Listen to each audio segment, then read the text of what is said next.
I'd like to welcome everybody who is watching live to this seminar with our friend from the United States of America, Dr. Joe Malone. And this seminar is brought to you under the auspices of the Marriage, Sex and Culture group based in England. Its CEO and founder is Dr. Lisa Noland, and you'll be able to find information about MSC in the description that is placed under this video. There'll also be an abundance of information and links about Dr. Joe Malone. So tonight's seminar is the second of a two-part seminar led by Dr. Joe, addressing the questions about what do women need to know about men and about themselves sexually, and what do men need to know about women and themselves sexually, in order to look more deeply at what constitutes optimal, intimate human relationships.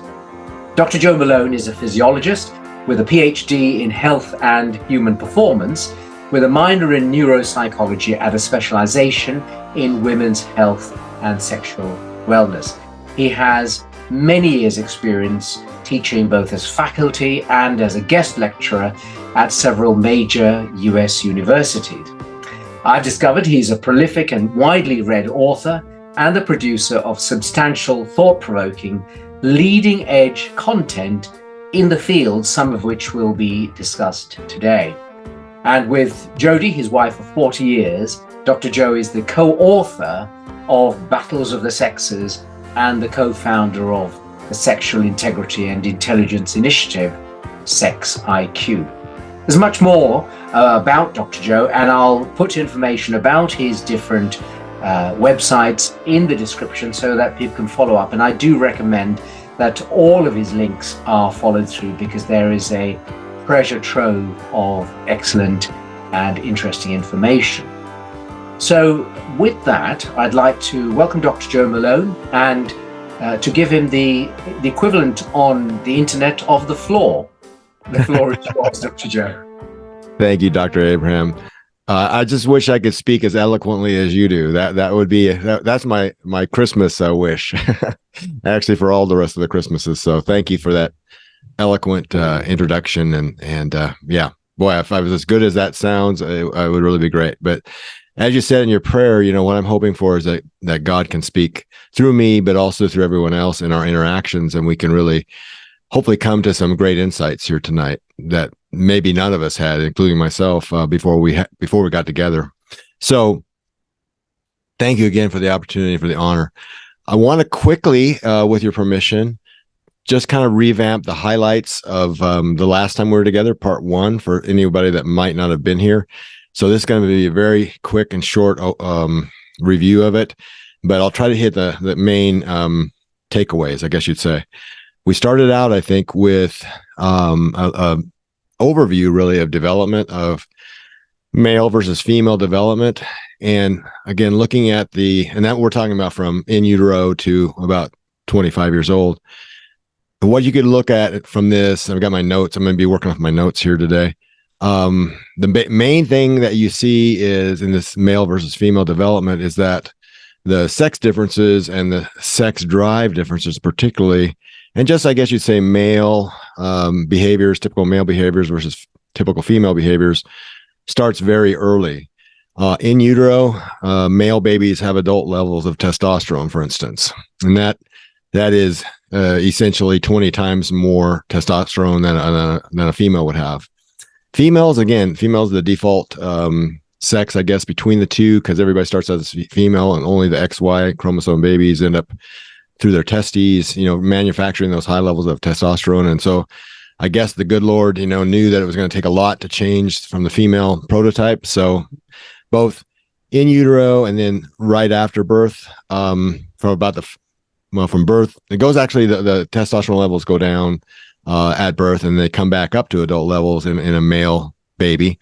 And then they go down at 6 months. So that is really all part of organizing the brain. Females' estrogen levels rise right after birth as well, but not nearly as much as the males do. So also there's first brain growth spurt really is from in utero to about 7 years old. And there's all kinds of things that are happening developmentally there with the synapses being created and millions and billions of synapses. The ones that get used stay, the ones that don't get pruned. And so that's why working with a child, a mom and a dad, working with their child through the, right after birth all the way through age 7 is a huge advantage that really the state can't really replace with the way that moms and dads read to their children and teach them things and that type of thing. About 7 to 8 years old, there's what we call mini puberty, basically, and what that is that the adrenal glands start kicking in, and some androgens is the word I was looking for, start being produced, not necessarily testosterone, but things like DHEA, which is kind of like a blasting cap to a dynamite charge. It kind of readies things for puberty, when puberty starts at about 11.5 for males and 10.5 for females. And again, all along the way, there is more of a severe, I guess you'd say, heightened amount of androgens that are secreted on the male side versus the female side. To give you an idea, females at puberty, their androgen levels rise by 2 times. And that sounds like quite a bit. This doubles.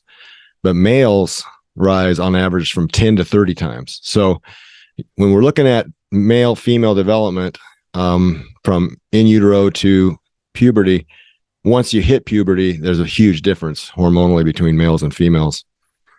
And then after puberty and from puberty to about 22, 23, there's a second growth spurt in the brain. And the second growth spurt is same thing. Billions and billions of extra neurons get created in these adolescents and older adolescents' brains. And the ones that get used stay, and the ones that don't get pruned. So there's one more thing to kind of finalize this quick review, is that there isn't the GABA hormone system in the brain, neurotransmitter system in the brain, isn't at place until about 18 to 22. And gamma aminobutyric acid, is the major inhibitory system in the human brain.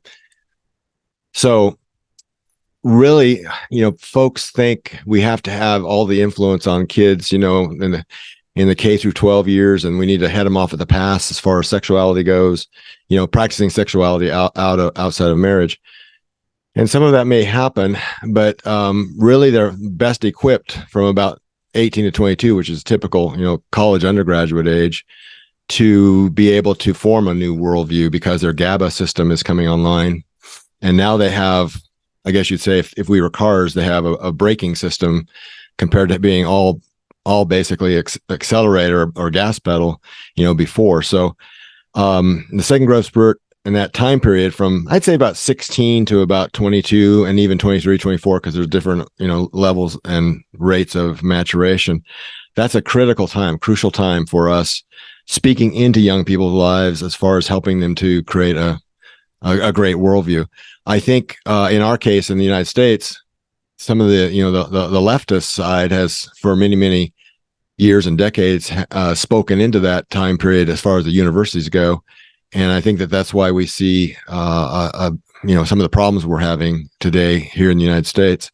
And I would suspect probably in the whole Western world, we're experiencing some of those same problems. So so that's basically a quick overview of what we talked about developmentally. So there's both the brain developing and growing in size and numbers of neurons, and there's all this asymmetrical, really, sexual development with the sex drive, because testosterone is a sex-seeking hormone, and estrogen is a sex-receptive hormone. It's asymmetrical in the males, generally coming out very much more interested in sex and very much more sexually driven than your typical female. Now, there's exceptions to that, and we can talk about those later if you want to maybe make a note of that. And I can tell you the exceptions to, where females come out with more of a male typical type of a drive pattern. But let's move on for right now, so we make sure we get everything else covered. So as far as the topic that Dr. Chan was referring to, the main topic last time, what women need to know about men, again, a couple major things that I'd like to refresh everybody or let people that weren't there in on. One of the key things is that men and women have a different bonding system. And what I mean by that is men's bonding system is more complex than women's. And it has to do with another neurotransmitter or hormone throughout the rest of the body called vasopressin. And the short of it is that vasopressin, if there's sexuality going on, if there is sex to orgasm, particularly, a male's brain will never have the vasopressin build up in it that is building up while he's doing the old school traditional courtship, where there is no sex until marriage, or at least there's a long period of time before there's sex to orgasm. If he's attracted to her, they're around each other, they're dating. Again, old school. Think old school. And vasopressin is present in his brain. Eventually, receptors will be built up to it, and he'll bond with her that way. And when that happens, it allows his testosterone to drop a little bit, which actually is a good thing. I'll talk about that later. And he bonds in a second way, both vasopressin wise and with oxytocin, which is oxytocin is antagonistic to testosterone. So the thing we have going on in our society today with hookup culture is just the opposite from what it would take in most cases for a young man and young woman to bond and have a bond that will last the rest of their life, and that will make them both willing to get married and create a family and that type of thing. So that is a very fundamental issue that we need to address in our society. And we have the science now on that. That's the science underneath why saving and cherishing sex for marriage is so important. Also, males, as far as young women that are promiscuous, that's the last thing that a male will probably want to pick for his marriage partner, because out of 67 different characteristics that a young man can pick from, sexual loyalty and sexual integrity are the two top characteristics that young men choose in a person who's they're considering to be a marriage partner. Now, for a hookup, they actually prefer promiscuity. So if a girl wants to be a hookup partner for the rest of her life, then being promiscuous is a really good choice. But otherwise, if they're ever looking for marriage, then, which I think in my experience, in my research, most of them are, the vast majority of them are, then playing it the old school chaste way is really the smart move.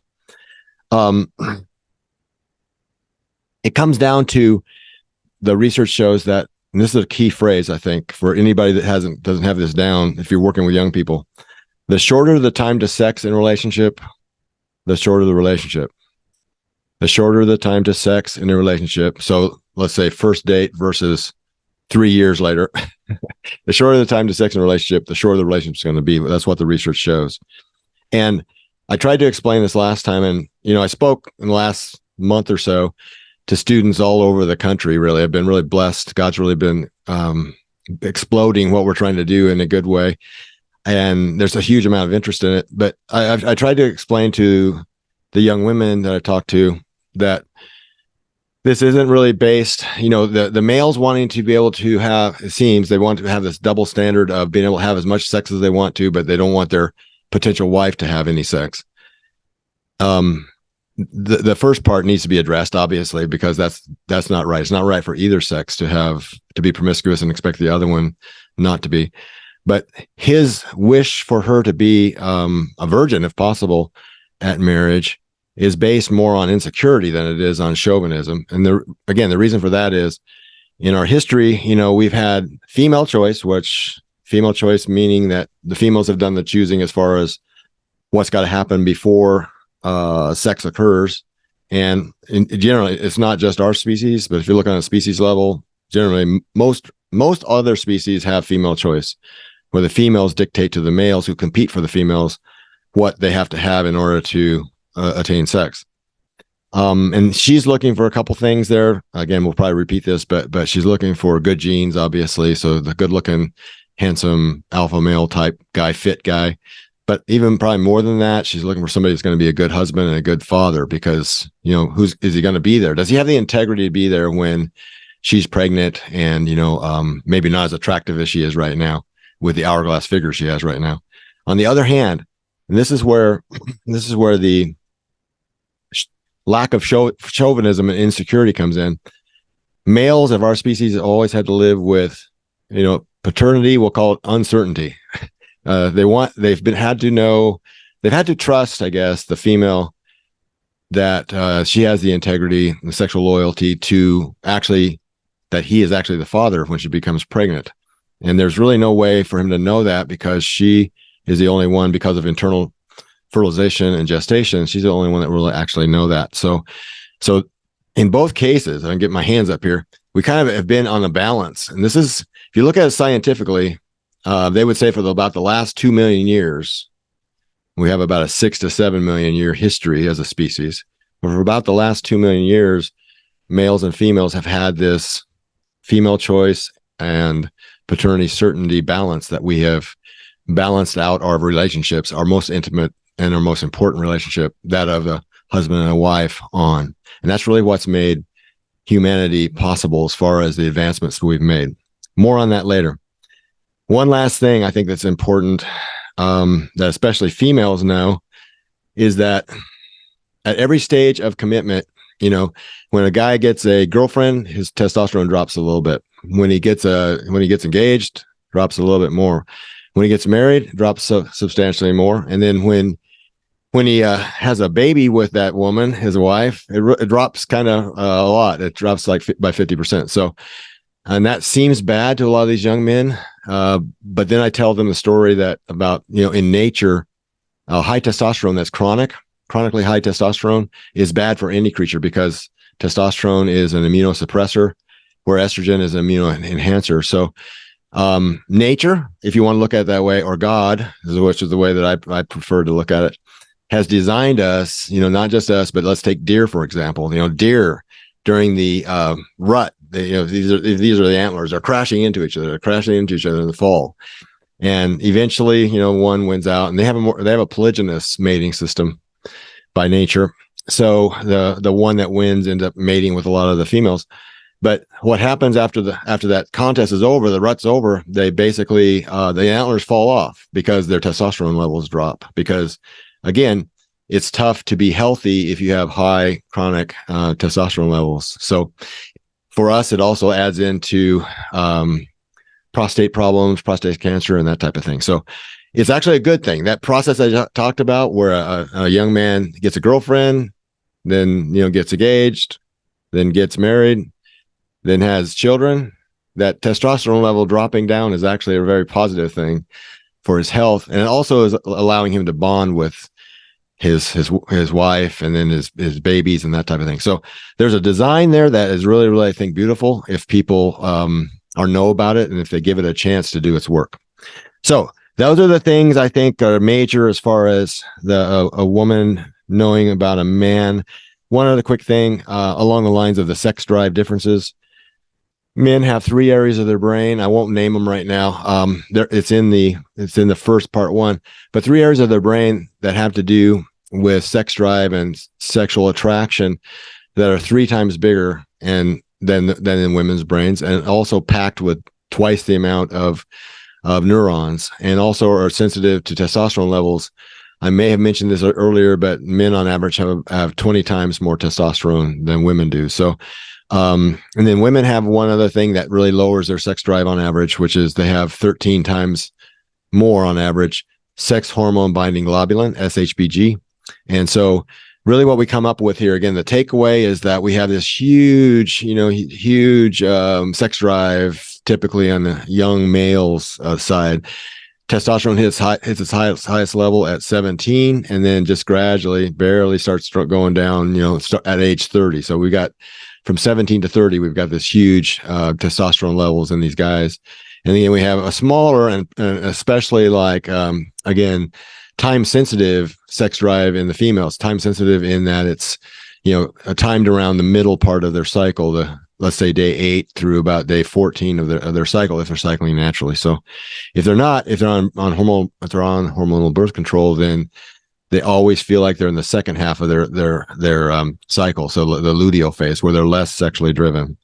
All right. So those things are important, I think, for women to know, to review. And then the other thing is what women need to know about themselves.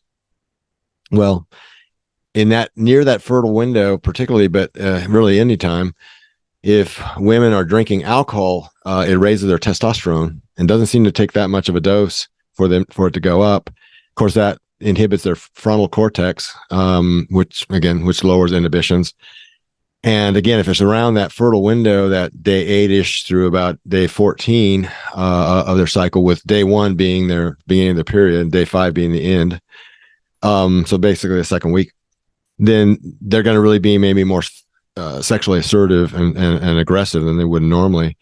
Now, to get an idea how much they might be anyway without the alcohol, women's estrogen levels go up by 200 times during that fertile window. So percentage wise, that'd be 20,000%. So in that fertile window, that is the time period where if a woman's going to have an affair, it's going to happen probably within that time period.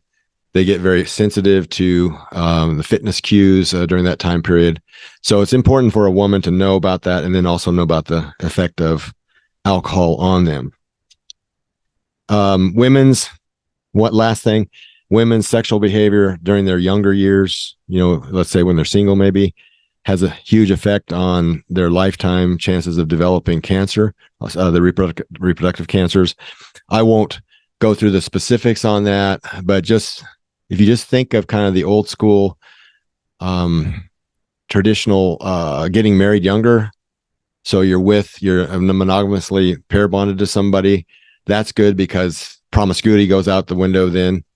And then starting to have children younger is good, again, for future cancer risks. Having a lot of children is good. Breastfeeding them is good.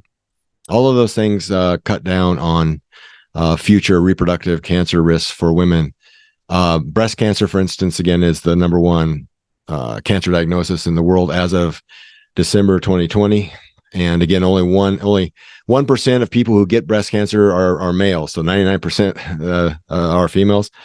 And so it's important that people realize, and I think girls and young women be informed that of this. I mean, there needs to be informed consent that if you decide to delay getting married, or maybe not getting married at all, they're projecting here in the United States that by 2030, 45% of our women that are aged 25 to 44, 45% will be unmarried and childless.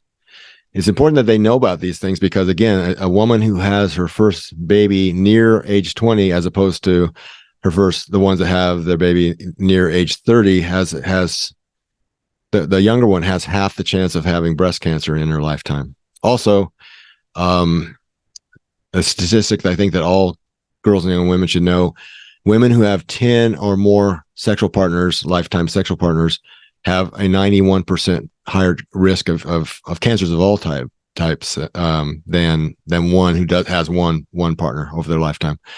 For men, it's 64% greater chance. So having multiple sexual partners isn't good for anybody, but especially not good for women. So that will be my conclusion of the coverage of what I think were the most important points we made last time in the subject of what women need to know about men and what women need to know about themselves. Now we'll undertake, with your permission, things men need to know about women. Is that okay? Joe, if I can just, thank you. Yes, that would be great. At this point, can we briefly deal with the exceptions? It would seem to be a good segue. You mentioned that earlier. We ought to just query that. Sure. That would. Thank you. Yes.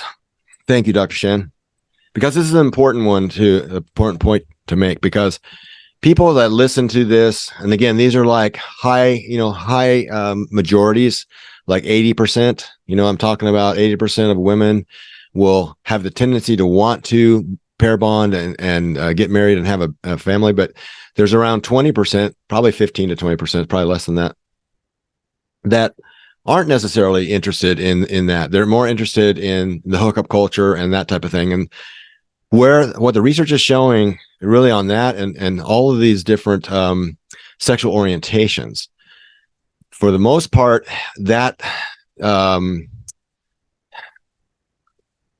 guess you'd say that proclivity to be more, if you're one of these women that don't necessarily want to get married, but would rather have multiple sexual partners, then or if you have more of a LGBT type of an orientation, and it's legitimate, physically legitimate, then that basically happens in utero. The brain is influenced in the case of the females that have more of a tendency to want to have multiple partners and don't want to get married.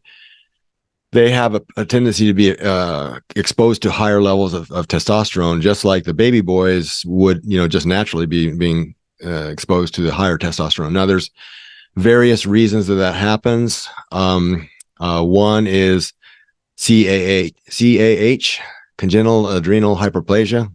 And in that, the adrenal glands in this baby, female baby in the uterus, secrete more of these androgens, which are not necessarily flat out, testosterone, but things like DHEA and other androgens that are androgens meaning male, Greek andro for male, and then gen being creating, that's where androgen, the term, comes from.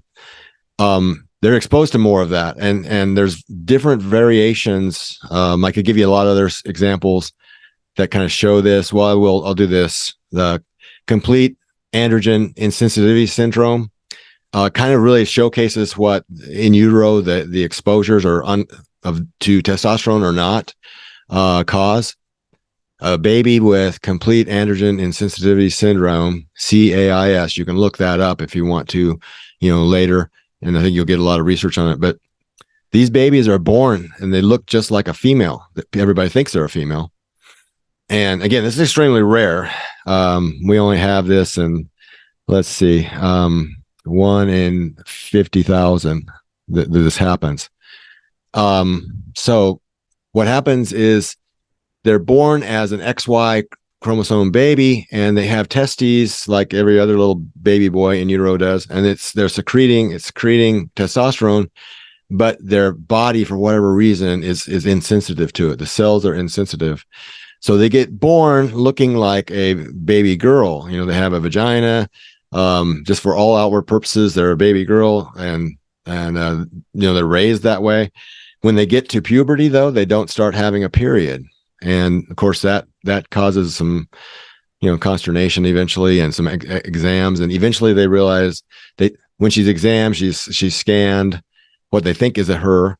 They find out that there's testes that they're still up inside her that haven't descended, and basically, she has no uterus. She has none of the equipment to actually have a baby, and that a typical woman would have. So, I think the CAIS example illustrates the importance of either testosterone exposure in a normal way, or not testosterone exposure, which is the normal female way, in utero. And again, most of the things as far as different, I guess you'd say, sex drive in a female would be affected by having higher levels of testosterone, which again, early in the pregnancy helps the genitalia to form. And then later in the pregnancy helps the brain to be organized in either a female or a male way. If there is testosterone exposure, obviously male way. If there's not, which is the default system, then female development. So I hope that explains that. They did some nice research on this. It's been a while. There's been quite a few people that didn't want to touch it though since then, but they found out that. And this is really an intricate thing that they did. They had samples, blood samples from women who had children, like from 30 years before, right around 30 years before. They had blood samples from their second trimester, and what they found out when they coordinated it with the young women who are now around 30 years old, they found out that the mothers who had high levels of testosterone in their uterine environment when the baby was being carried, also had girls had young women now, 30-year-old women that were more sexually driven. If they had high levels of testosterone, they had more interest in what we would think of as male types of jobs. They'd grown up, wanting to play with more male toys and that type of thing. So if that makes sense, there's a lot that goes on in that in utero time as far as how we come out with our sexuality. Does that make sense?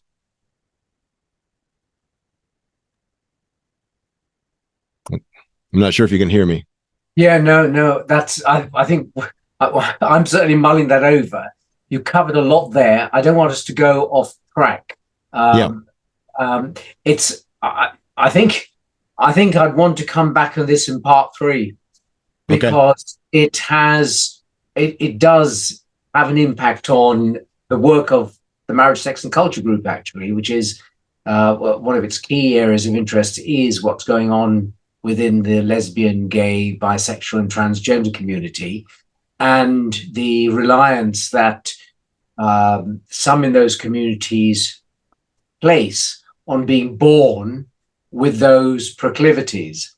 Mm. So, I think it would be good, because you've run through that quite quickly, and some in this group would be interested in looking more deeply at the medical issues. So perhaps we can park that, Dr. Joe, and Sure. return. Sure, that would be great, Dr. Chan. And let me say one thing in a parting note to that until part 3. The one thing people need to really keep in mind is that the numbers are tiny. Tiny on these, I guess you'd call them anomalies. Anomalies from your typical either being born male or female, because again, the process normally works extremely well. So we're looking at, in reality, and this may be different in the UK, what the numbers, they say the numbers are, but in general, what the science is showing, I'm trying to just give what the actual science shows. The numbers of all of it, LGBTQ, all of it, anything that's not heterosexual is under 4%. So we're talking about 3% and change with the total number. So the way that it usually works as far as the process is almost 96% and plus consistent in the way that we come out as males and females, and then we have these less than 4% where there are some physiological differences that kind of go down these pathways evidently. So I'll leave it there. All right, so anybody else have any questions? If not, I'll launch into the males.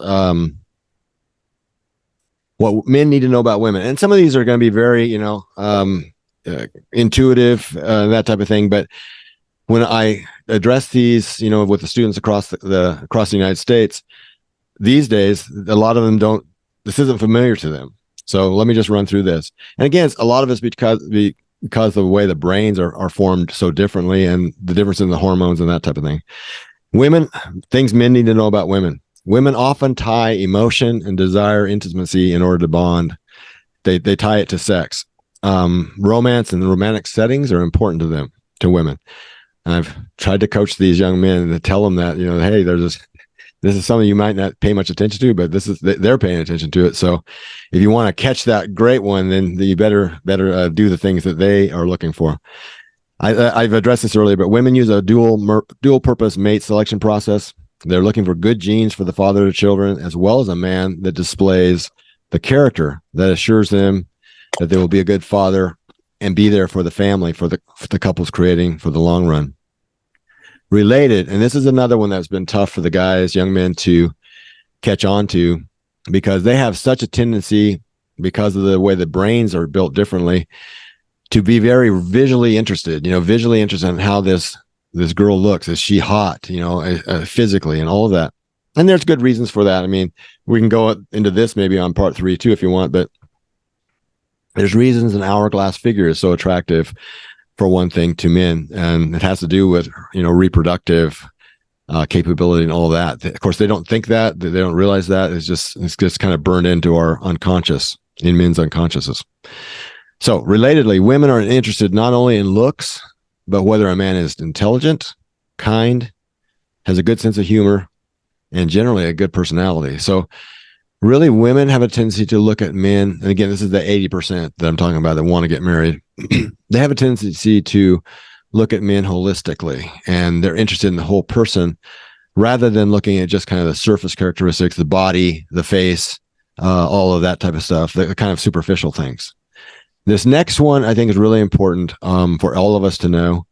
Again, this is men knowing about women, but all of us need to know this. Women's sexual response is more complex than a man's. Now, remember, we found out that men's bonding response is more complex than a woman's, with the vasopressin and the oxytocin, the two-stage process, and sex to orgasm, blowing the vasopressin out of the brain and never happening. So women's sexual response is more complex than a man's. It requires intimacy and trust in most cases, and the ability for the woman to relax. Women, we all have an autonomic nervous system in our brain, and the autonomic nervous system has two parts to it, and parasympathetic and sympathetic. And that's kind of the autonomic is, as the name would infer, it kind of goes on by itself. We don't have to think about it. It's the blinking, breathing, digesting, things like that we don't have to think about, that our body carries out all the time, and is something that is below our consciousness level. The sympathetic part of that is the part that really, when we get excited and we need to, the old fight or flight, we need to do something about something that's maybe threatening us, or we perceive it's threatening us, then it gets everything all, charged up, ginned up, heartbeat, body temperature, all of that goes up. The parasympathetic, the other side of it, the relaxing side of it, and I know that probably tons of people on this call know exactly what I'm talking about, know more about this than I do, but it is the relaxation side of it. So we need to have both. For a woman to reach orgasm, she needs to be able to get to that parasympathetic side of things. She needs to be able to relax, because if she can't relax, then she can't reach orgasm, unlike the men who are more sympathetic side oriented. Also, this is something that even probably a lot of women don't realize, but men certainly don't. Each woman's genitalia is like a thumbprint. Now, when I'm teaching the university students, I have them all raise their thumbs and ask them, what is it about their thumbprint? And they say, well, it's unique. They can thumbprint us, and we all have unique different prints. Well, it turns out that women's genitalia is also unique. And what I mean by that is men's genitalia is pretty much reacts and functions the same way. It's innervated, and innervated meaning coming from the spine, from brain to spine to the genitalia. It's all innervated standardly to the penis and the other areas down there that are erogenous. The women's, on the other hand, have all kinds of different innervation patterns. In some cases, and famously, the clitoris is very, very highly innervated. Sometimes it's the vagina, sometimes it's the cervix, sometimes there's innervation patterns to the perineum, which is between the anus and the vulva. Sometimes it's the vulva, sometimes it's even the anus. So for a woman to experience sexual intercourse with a man and to be reach satisfaction, it generally screams monogamy and it screams marriage to me, because the woman needs to be very well known by the man as far as how she is and what it is that turns her on and what doesn't turn her on. And that's going to again go back to those innervation patterns. So marriage again is the one way I think that we can know each other well enough to where a man can really help her achieve her sexual satisfaction. And the research on this, as far as hookups go, or just casual sex, if hookup isn't a term you all use, nearly none of the women that are in hookup ever reach orgasm, and whereas many of the men, high percentage of the men do. Last thing I'll say that men need to know about women: they're very upset by sexual aggression. Women are. It's much more offensive to them than even verbal and physical abuse. Men are less than half as upset by sexual aggression, and some say they even like it on a woman's part. And again, this misunderstanding and this kind of looking at the sexual life through two different lenses. Men look at through one set of lenses, women look at it through a different set of lenses for the most part. That's one reason I think that in hookup culture, so much of it turns out to be so negative, because it ends up that 80% of non-consensual sex turns out to be in the context of hookup culture. So we have a lot of administrators on college campuses here, and I'm with them, that are very upset about what they call rape culture, but they don't seem to be able to connect the dots between the fact that hookup culture enables much or most of the rape culture to happen, because oftentimes I think we'll have a young man that's on one speed as far as the sexual interaction and wanting to go to one place, and the young woman may be on another speed and wanting it to go to another place. And eventually, though, the young man isn't able to hear the no's that he's being told. So that's where all kinds of problems occur and all kinds of sexual conflict. So that's just, again, kind of a mismatch between the two brains and the two chemistries really leads to problems if there isn't a marriage. Because again, if there's a marriage, and particularly if it's not as old as they typically are happening these days, that takes care of a lot of the problems we're talking about. Okay, so any questions or any thoughts on that?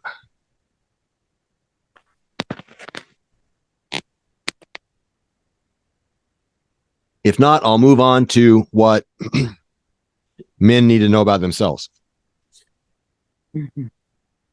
Okay, again, testosterone has a lot of challenges to it, I guess you'd say, as far as, again, as I was just mentioning, when it's not within the context of motivating a young man to try to find a mate, a lifetime mate, and doing the things that he needs to do to be able to procure that mate, which is kind of what's happened in the past. When it's just out here kind of like a loose cannon, so to speak, then all kinds of problems comes from having the high testosterone. And again, it stays high as long as he's competing with other males for, as a single for other females. So testosterone reaches its highest levels in the late teens and early 20s.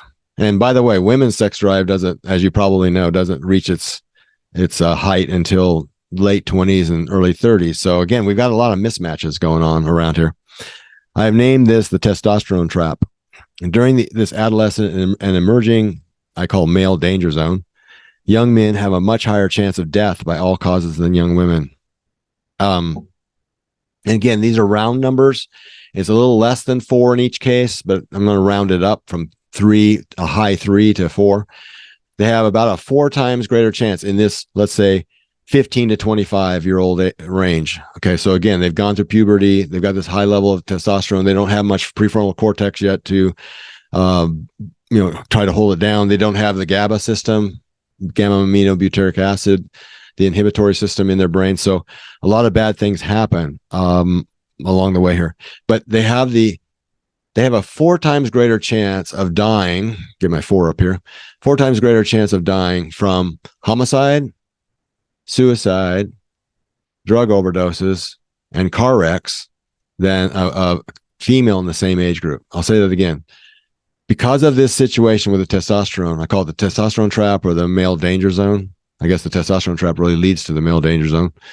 They have a 4 times greater chance of dying from homicide, suicide, car accidents, or drug overdose, because there's a lot of acting out going on. And again, in the past, the 1950s and 60s in the United States, the median age for marriage was age 20. And so when you have young people marrying younger, and these boys to men going into jobs and having their testosterone levels lowered by the commitment, first of all, and then secondly, by having children probably pretty early on, which again lowers a male's testosterone. Having a child and holding it, having skin to skin contact through pheromones, it lowers his testosterone levels by 50%. I'll give you the rest of the details on that later. But so again, without that process happening, then we have a lot of these things that are going on with our young men, killing each other, running into each other in cars, drugs, that type of thing. So some more stats for you on what I'm talking about. Males murdering other males occurs most from ages of 18 to 25, and more frequently in unmarried rather than married men. So most of the killing we have, and this is particularly true here in the United States, in our big cities, around gangs, most of the killing is happening by young unmarried men to other young unmarried men. Around 2/3 of males killing males results from social conflict rather than crime. So it isn't generally, again, 2/3 of it is not about drugs, not over money and drugs and that type of thing. It's over a social conflict. It's showing out who's dominant over which gang's dominant over the other gang, which individual young man is dominant over the other young man. And they're showing out. And I always say this again with the college groups. In a lot of cases, the young women who they're trying to impress, the young women aren't even paying attention. And so there's so many tragic deaths that we could avoid with this. More than half of these murders I just talked about, 2/3 of the males killing males results from social conflict rather than crime. More than half of these murders are related to status competition. So the majority of your killings in the cities, your killings in gang related situations are about status competition with unmarried young men in that testosterone trap time period, that 15 to 25-year-old time period. And then to top that off, here in the United States, at least, maybe similar in UK, 93.3% of people incarcerated in federal prisons in the US are male. So you're looking at less than 7% that are female in our prisons that are incarcerated. So that age 15 to 25 is really an age where, as parents and as teachers and as folks that are in charge of young men, really important to know that this is the danger zone, the male danger zone, and we need to take steps to be able to try to help them navigate through it. All right, a little bit more here on males, and then we'll look at we'll take any questions, and we'll look at optimal human relationships. Men are twice as likely to experience overall substance abuse as women. So again, I'll say that, twice as likely to experience overall substance abuse as women. An interesting kind of a contrast to that is women, as you learned in the last one, women are twice as likely to experience an STD as men are. They have twice the risk. But men are more substance abuse vulnerable. Here's the big one. They are 6 times more likely to be addicted to porn. 6 times more likely to be addicted to porn. And again, that goes to that, we talked about the medial preoptic area of the brain, where, again, it's one of the major sex drive parts of the male brain, twice as big as in the females, twice as packed with neurons. It's right behind where the optic chiasm comes in. So there's reasons that men react the way that they do. Now, on porn, we don't have to go too deeply into this, but it has the same basic mechanism, physiological mechanism as the other addictions have. It has to do with a chemical, a protein called delta phos B and CREB. And again, we can do in part 3, we could go into a deep dive on porn if you'd like, because there's a lot to be learned here with it. But just to give you the surface of it, delta phos B and CREB both lead to a really between a rock and a hard place situation. Again, mostly for young men, because it's 6 times as common in young men. But the delta phos B makes a young man sensitized to it and crave it, and the CREB part of it makes him habituates him to it, and makes him have to have more and more of it, and more extreme versions of it. So again, they're transcription factors that literally change the brain at the genetic level, and not only are young male brains more susceptible to porn, but also they're very susceptible to gaming addiction. As a matter of fact, males' brains are physically changed by gaming addiction, where women's are not. So that's why you have so many of these young men that, are stuck on these games that they're playing online. I've got young women I had in class years ago that are now in their 30s, married, and their husbands are still addicted to gaming, and it's causing problems in their marriage. So there are reasons for this, though. There are physical reasons for it. This causes men, and this is a big problem with men here in the United States. I'm sure it's the same there, but they end up, with all these dopamine spikes, and then it comes back down lower than it was. The baseline turns out to be lower than it was the first time. And then if you spike it again quickly, goes lower the next time. Spike it quickly again, goes lower. It's going lower each time that dopamine gets spiked. And again, dopamine is the craving chemical. It's the one that motivates us to go after something, makes us excited about it. And eventually, with all that droppage in the baseline dopamine level, it's very common for young men here, and probably there as well, to end up being depressed, because when dopamine goes low enough, you basically have depression. So, and that doesn't go for porn and hooking up, although those are really bad stimulants of dopamine. But it's also like the cell phones, with the colors, the food. There's all these different things that are stimulating our dopamine, and particularly our boys and young men's dopamine, way more than it should be. Finally, with men, and this tells us something, over 99% of people who pay for sex, and that would be things like prostitution, escort services, etc., are males.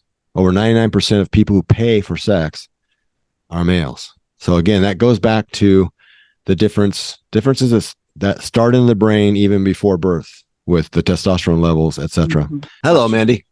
When you were talking about what happens before birth, and this very small number of people who end up with things with the wrong level of hormones, which can affect and their physical development, I was wondering whether that would explain why someone could identify as trans because they feel they're born in the wrong body. I mean, we know there's a lot of hype now concerning this, and it's become a very serious issue. But would you say there is genuinely a case for people being, in quotes, born in the wrong body on that basis?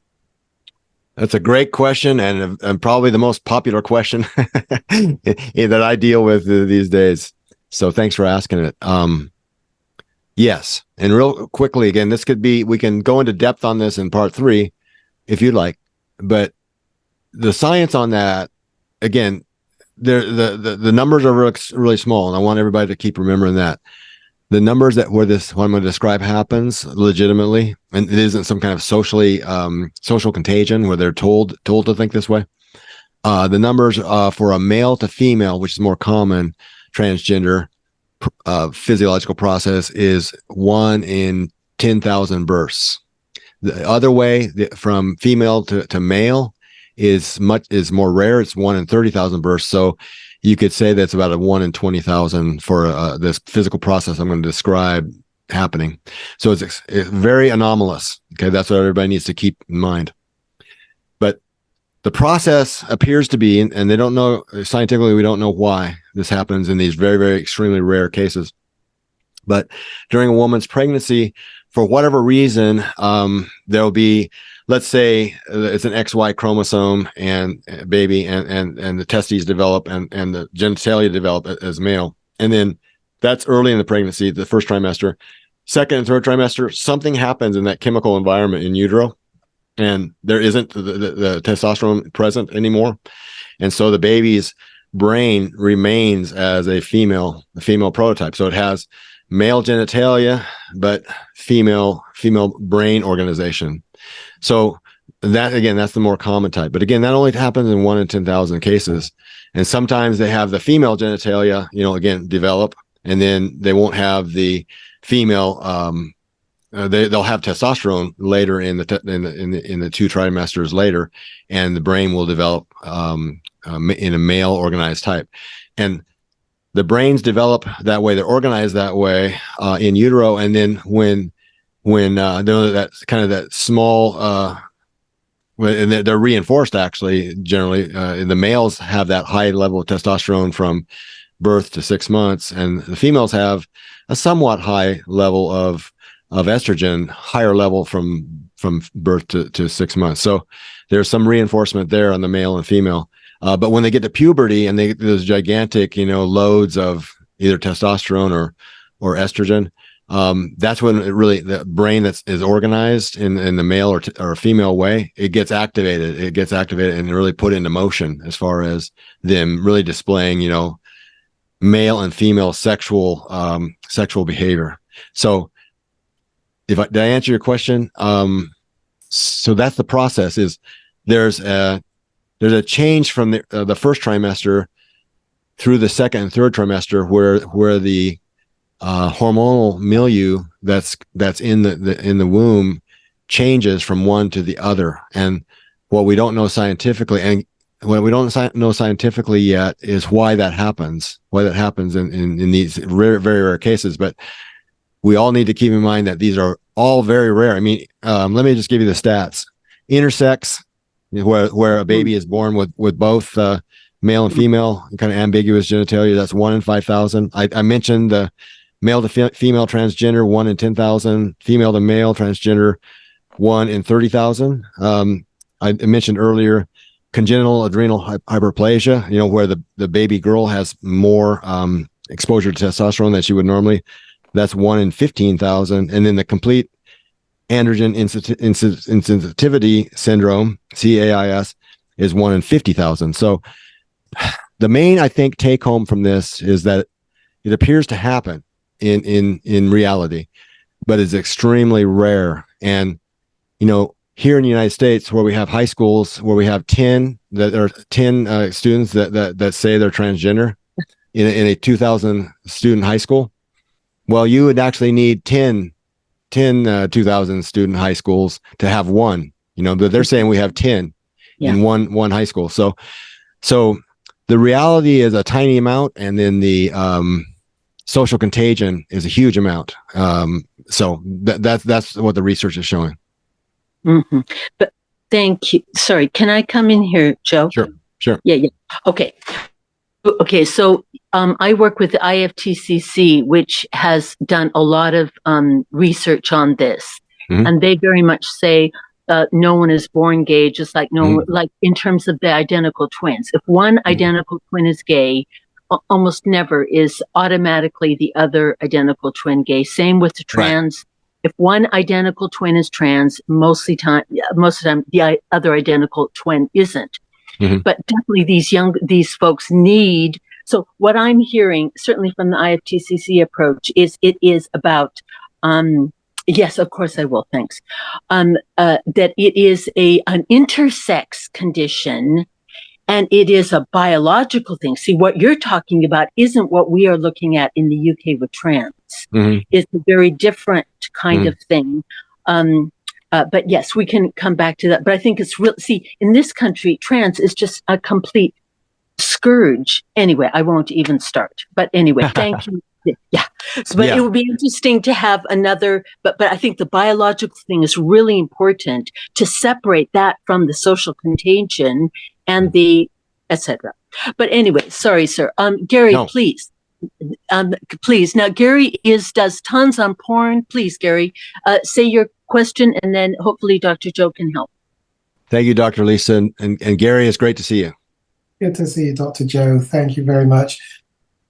It's the combination of what I call, I'm not quite sure if the term is right, actually. Is it biochemicals, but testosterone, norepinephrine, can't pronounce that word, dopamine, oxytocin, neuropressin, and the endogenous opiates. And I know when you bring the concoction of each of them together in porn addiction, there's something that many of my clients don't quite understand, how each one leads to the other, a bit like a glue that brings it all together, that keeps it all in place. Now, that was a very noddy layperson's explanation. And it's just, could you just say something about how one leads to the other so they become enmesh together to keep the addiction in place and the keep going back.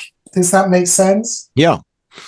You're describing it better than I did. And you're exactly right. Generally, it starts at a low level, and again, it's the two primary biochemicals. Although all the others that you mentioned are a part of it, but the two primary biochemicals are dopamine to begin with. Again, the excitement, the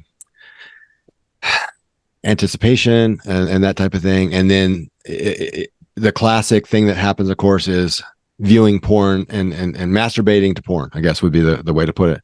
Yeah. And then when orgasm occurs, the other major chemical that is produced from that are opioids, like opiates, like you said, opioids.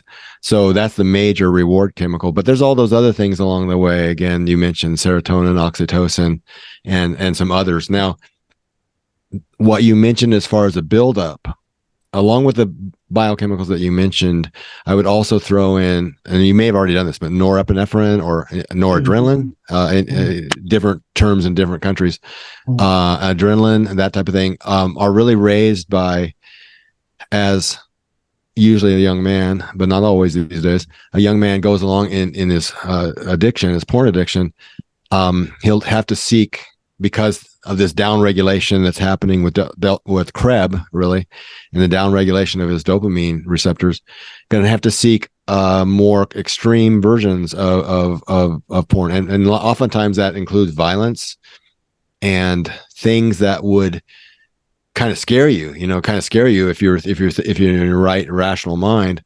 And so that's where that raises those noradrenaline, norepinephrine, adrenaline, even cortisol. And so that mixture that you're talking about, that buildup, that adds into the mixture of the dopamine and the opioids.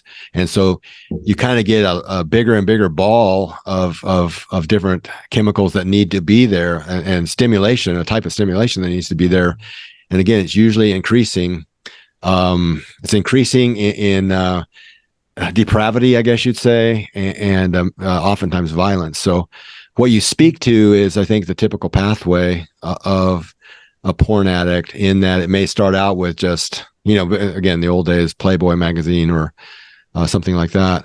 But these days with high speed internet porn, it starts out, just in a certain arena, probably not, especially with a boy, it doesn't take much to get him stimulated, and then it has to advance in order for him to continue to be stimulated at a level that will compare to what he's had before. And eventually, again, stats coming out of the UK are showing that, we had about and again, I'm preaching to the choir here. I know, and people that know probably more about this than I do, but there's been about a 2 to 3% erectile dysfunction rate in the UK, or there was up until about 2002, 2003, when the internet started really kind of getting going. And now I read that you have from about a 15 to 35%, it's hard to say the exact number, but a 15 to 35% of erectile dysfunction in your men under age 40. And so again, in world history, that's really unheard of, because of what we talked about earlier with the amount of testosterone that's going on with the males, and the way the males' brain anatomy is. There's sexual function has never generally been a problem for men under age 40, for very many of them at least. So, and that's from that downregulation of the dopamine receptors, and then also the Krebs effects of the habituation. Krebs is, again, C as in cat, R as in revolver, E as in extra, and B as in boy. Again, that's the acronym for it, which is what causes the protein that actually downregulates the different receptors, but also physically changes the brain at the genetic level in the direction of needing to do what you're talking about, having advancing levels of stimulation sexually. That's really helpful. And set up in their template, actually the arousal template, because they've started using the porn stuff at such a young age, sometimes pre-puberty, a lot of the time pre-puberty. Therefore, the arousal template that's developing has set up within it risk taking, crossing boundaries, getting away with it, seemingly, therefore the reward, therefore now set up in their arousal template are all those things that move off into the adult, hence continuing on that trajectory of needing to take more risk crossing boundary, which is where they ultimately, so many end up in the inappropriate child material another area. Yeah. Yeah, very well said. I mean, absolutely. And child, and then other, actually acting out, actually physically acting things out as well. I mean, we have Ted Bundy here. I don't know how familiar you are with him, but he has a real bad, ended up doing a lot of bad things, and pornography is where he, said that he started, with all of it. So, yeah, couldn't agree more. I mean, it is a scourge, and it's a worldwide scourge, really, and all these different things that are negative. I can't think of anything really positive that comes from it. So yes, thanks for. Is there anything else, my friend, that I could speak to there? We'll speak privately. We'll speak separately. Okay. Sounds good. And Dr. Lisa, I appreciate you informing me of that research, because I think there's a lot of research going on around the world, and what I'm speaking to is what we've seen here in the United States, and I don't always trust everything we've got going here in the United States these days with the way research is done, et cetera, et cetera. So, thank you. So basically, that's all I have, and I know that there's some other. I can't really see the chat, but there is another question, Dr. from Paul Welfare. So if I could bring Paul in here. I see Paul. Paul, would you like to go for your question? Thank you, Dr. Chan. You're welcome. Thank you, Dr. Malone. A two-pronged question, really. I go into the mental health unit in Harlow Hospital and do voluntary chaplaincy. And there's two wards on there, one men's, one women's, but we're talking about men at the moment. Yeah. So you said that men were twice as likely to suffer from substance abuse, and 6 times more likely to be addicted to porn and gaming, which can lead to prostitution. What is the antidote to those two things? Man, that's a good question. The antidote, as far as preventing it, that's a tough question, with it being so accessible, because the more accessible and addictive either substance or behavior, or in this case, viewing, I guess that'd be a behavior, is, the higher the percentage of people that get addicted to it. And particularly with porn and we haven't mentioned this, but eating the kind of the junk food we have here in the United States, so much, highly palatable, etc. And for women's brains are set up especially to be hard to say no to that.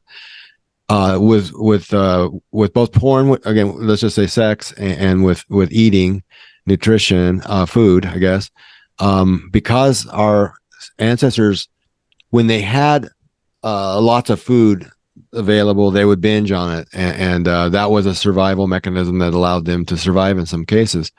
Same thing in the past, when particularly males have had sexual opportunity, they've taken it with several females. And so the binge mechanism in those two natural reward systems that Gary outlined so well with porn, there's an override system there. We can override our binge mechanism, the anti-binge, I guess you'd say, mechanism that we typically would have with other substance abuses, like alcohol, heroin, et cetera, et cetera. Only about 10% of the people that take heroin or alcohol end up being addicted to them, whereas we have much higher percentages of people addicted in our societies to porn and food, and particularly on the women's side with food. So as far as prevention, it's a strange thing, and we all kind of take for granted the way the history's been written with prohibition here in the United States. We take it as bad because the crime got involved and all of that, but actually the rate of alcoholism dropped by 50% during prohibition, where it wasn't available.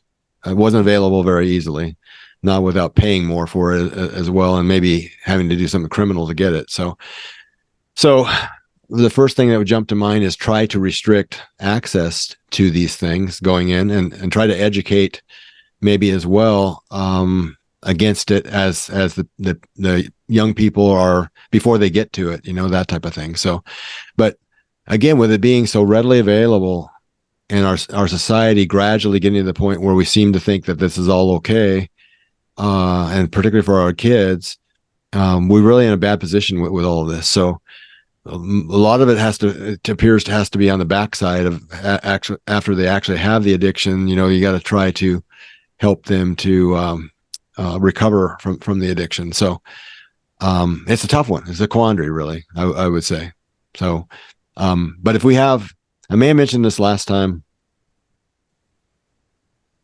and I think it's important because it's easy these days to get almost like giving up, almost like saying, well, we'll never be able to do anything about this because it's just all gone so far. But really, in the last 350 years, we've had three swings of the pendulum from what I would call sexual anarchy to sexual integrity and back and forth. So, and a lot of it happened there in the UK, with people like Hannah More and William Wilberforce, the Wesley brothers. But they worked at it. They had the London Society for the Reformation of Manners. That was a big part of it, and the Sunday school movement. They created a Sunday school basically to teach the children of the poor people, better hygienic habits and against things like promiscuity and things like that. So, I think the things that you all are doing, things that we're doing here, and many other people that I'm blessed to be associated with here,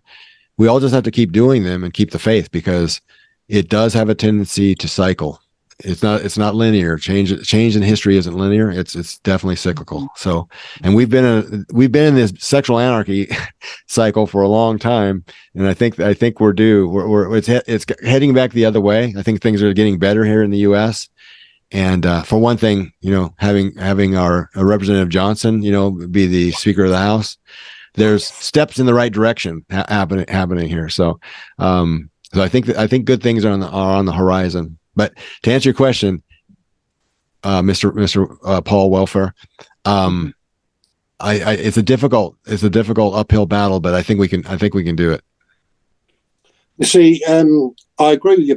Prevention is better than cure, but and we know Jesus can cure anybody of any of these addictions or problems.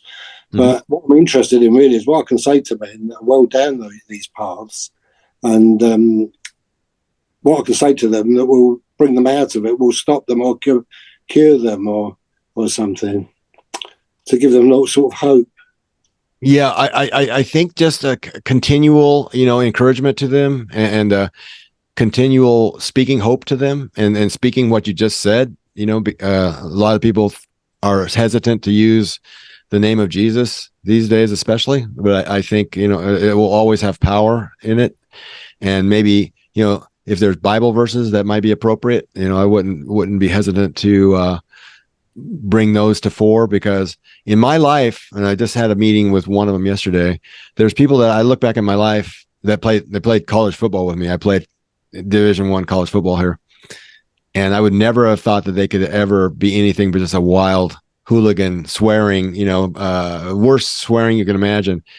These people have found Christ, and their lives are completely different. So they're leaders in the direction they're leaders in the good direction. So I would just keep speaking those words and the encouragement, and just keep the faith yourself, because most of these things, we can do what we can do day to day. Every day we get up and try to do our best to move that pendulum in the right direction. But God working through us is the one that's going to be able to really bring the victory, in the long run. So yeah, if there's anything medical, I'll leave that up to the doctors and consultants to prescribe. Yes. And, again, we have, as Lisa was speaking to, we have so many medical people these days, I think, that are going in a bad direction with this, and, cutting things off when they shouldn't be. And all of it, the whole trying to create things that they shouldn't try to create out of arms and all that will never work. But there's a lot of foolishness really in some of our medical people, but I still believe the majority of them are still good and responsible people. So I think we got to work with them to find them and keep working with them. So you're on the right track though. You're going in there, you're actually, physically present. You're not on a cell phone to them or whatever. They can actually see you and you can shake their hand or, pat them on the shoulder. And I think you're doing a really important work. Just keep after it and don't lose the faith. That's what I would say. Okay. Yeah. Don't lose the faith, because again, things are going to get better as we're going forward here. Anything else? Any other questions, Dr. Chan? I'll certainly, I'd like to make a few comments just to bring things together, Sure. But I want to check that no other questions have come through in the chat. So I will just give it a few seconds to see if there's anyone else who has anything they'd like to raise. Could I raise a question? Oh, please do, Dr. Certainly. I'm a retired GP, getting very rusty now after 6 years, but that's a family doctor. It's pretty well established. I'm thinking about same-sex attraction and prenatal influences. Seems to be pretty well established that there's no genetic predisposition on the basis of twins. What about a hormonal predisposition as a result of the levels of what you were saying early on about that which results in the differentiation between male and female? Does the hormonal environment prenatally have any effect on the disposition to same-sex attraction postnatally? Yeah, exactly, Dr. Brooke. That would be the essence of what I was trying to communicate. And with my American English versus you guys' the original English, I might not have been putting that across, but that's exactly what I'm saying, that the research we have here is showing is that it's that prenatal hormonal environment that the child is experiencing, that again at different times, early versus late generally is when the brain, the second and third trimesters, when the brain is organized, as compared to early where the genitalia are organized. That would be the argument of the research here, as far as I know, here in the United States, that is mainly the determining factor, as far as, again, the small percentage of children that are born that aren't heterosexual from the get-go, and clearly heterosexual, male or female.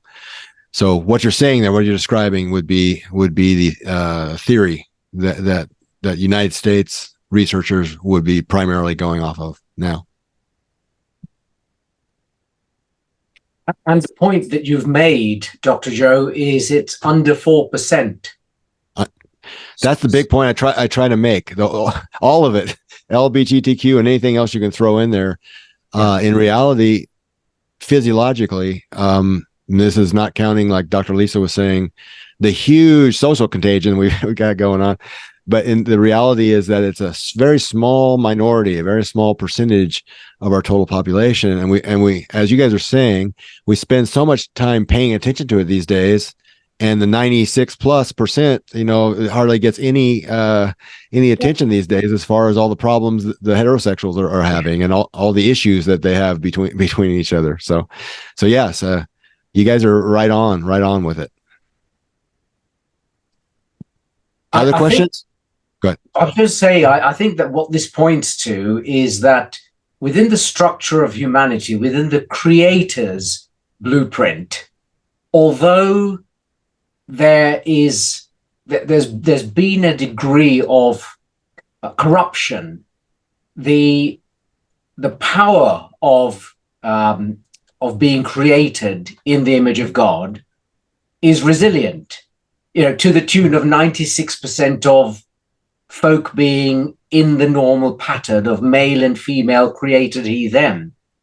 And what that then goes on to demonstrate is that virtually everything that remains that's wrong in humanity is the direct cause, the willful, intentional cause of human beings. choice and free will at work is what is destroying people's lives, destroying their futures, actually taking their lives away between 18 and 25. Yes.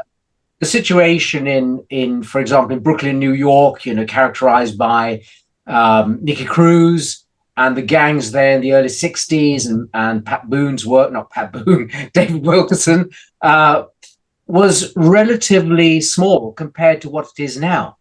Gang violence in Britain amongst youths is at a phenomenal rate. And of course, just because of the scale in America, it's so much greater. But it is their choices that people are making, partly as a result of what's going on in their bodies. So I think, and the other point that comes to me based on Paul's excellent questions and your point about prohibition is that although in our ultra-liberal democracies, people are saying, oh, we must be free to choose, the point about this is that we must be free to choose the best way forward in life, even if it means imposing restrictions and boundaries. And what has happened in the last 60 years as a result of the sexual revolution is we have demonstrated that left to our own devices, we don't actually even behave like animals, because animals behave according to instinct. We go in a different way, which is fundamentally self-destructive. And so we need prohibitive actions and restraints within society. So restriction of one sort or another, restriction on gaming, on gambling, on pornography, on what's now called sex work, but it's prostitution. All of that needs to be reimposed. And it's interesting, it's Western society that's thrown off any kind of restraint, whereas in more traditional societies, and especially in Islamic culture, they are very, very strict about how we should live. So I think there's a lot that's coming out from this. It's so helpful to see what's going on in the physiology, because it takes us, a lot of this takes us back to the reality that we've got to enable people to understand that the choice is theirs to make as to how they will live. They don't have to be driven by the loins, for want of a better word. Yeah, very well put. Very well put.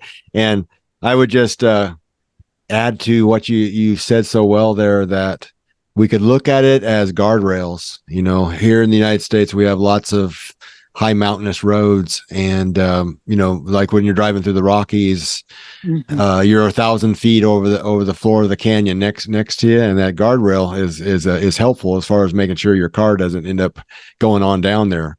But the guardrails have been taken off, as you said so well, Dr. Chan, and they were to our benefit having the guardrails there pre-sexual revolution, and now with sexual revolution with no guardrails, there are lots of people ending up, crashing and burning on the bottom of the valley floor, the 1,000-foot drop down. So, yeah, and that's all what I've always surmised. Actually, not always. I went through my scientific research for the book, and then just in general to get to the point that we're at here.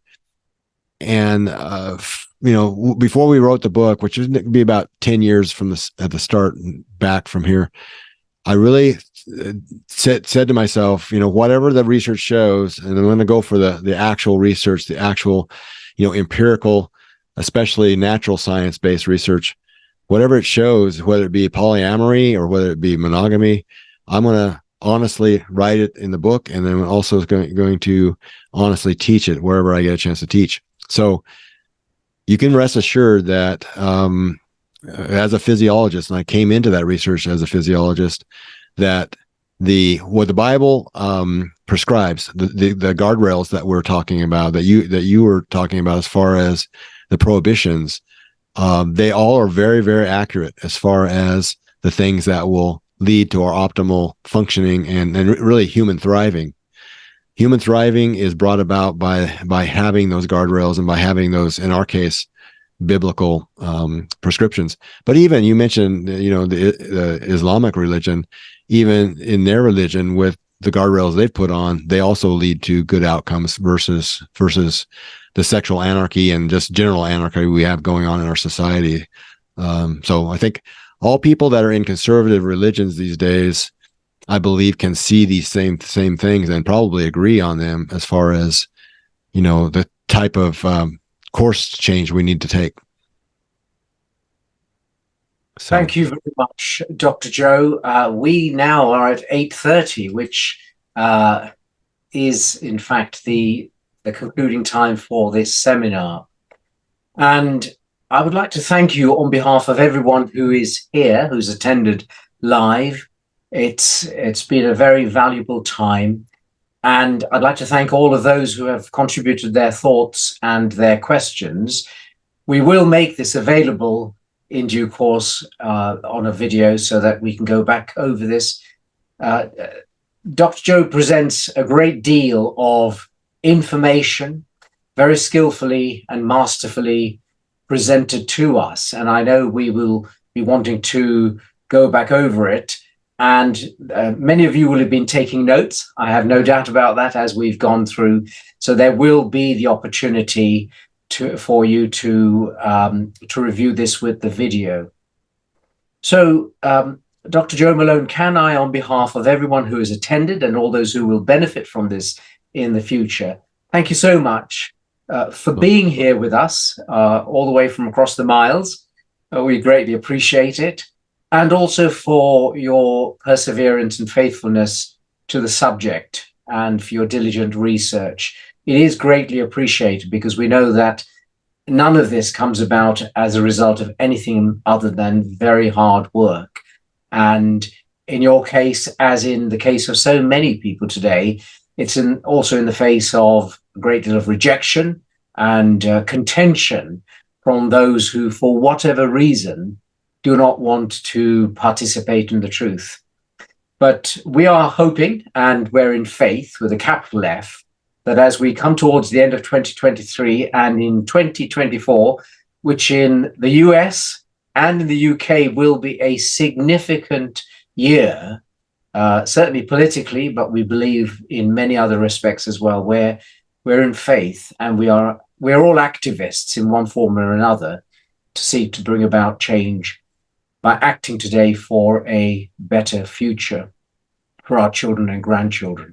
So it's not possible to give a round of applause easily, but there we are. We are getting some rounds, and I should be giving you all a round of applause. Thank you for being here.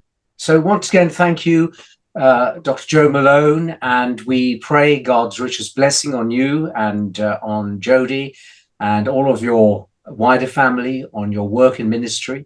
We pray that the Lord will release resources of all kinds that are necessary for all that He has called you to do. And we pray God's protection over you. May His angels protect you and all your family, all your team, in all the things that you do. And may you see great shalom in all aspects. And of course, we wish you in advance, in case we don't meet you before then, a very happy Christmas. That's probably the first person I've wished happy Christmas to, actually.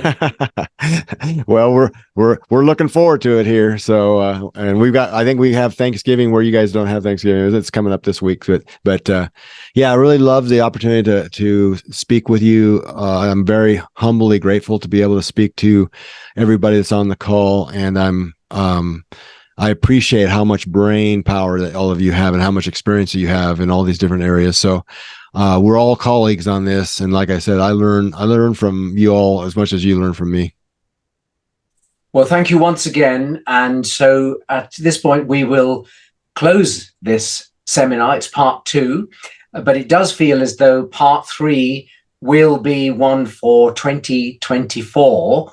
And we look forward, Dr. Joe Malone, to welcome you back. But in the meanwhile, from all of us here, on behalf of the Marriage, Sex and Culture Group, thank you for being here. And we look forward to greater things in the future. It was an honor. Thank you very much. Thank you. So at the conclusion of this excellent seminar, we'd like to encourage you to visit Dr. Joe Malone's website And to find out more about his excellent work and all that he has been doing, and we also invite you to find out more about the marriage, sex and culture work here in the United Kingdom and the great work of Dr. Lisa Noland, the Chief Executive, and all that she is doing to help people to have an informed understanding of these significant issues. Once again, thank you very much for being part of this seminar.